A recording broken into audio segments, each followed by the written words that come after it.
Hello everybody, welcome back to our YouTube channel. Today in this video, Palantir technology stock. In this video, I'm talking about stock pros and cons and technical analysis and latest news about it. Stock is trading at 16.43 US dollar with 4.09% negative in a day. We can easily see stock was volatile for a day. The volume of stock was recently not all-time high, so the fundamental stock is not better for today. Before buying and selling the stock, please consult your financial advisor.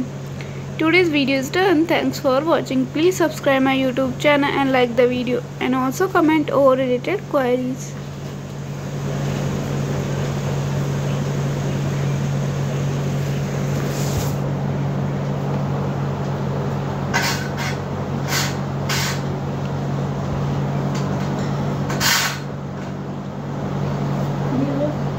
Okay.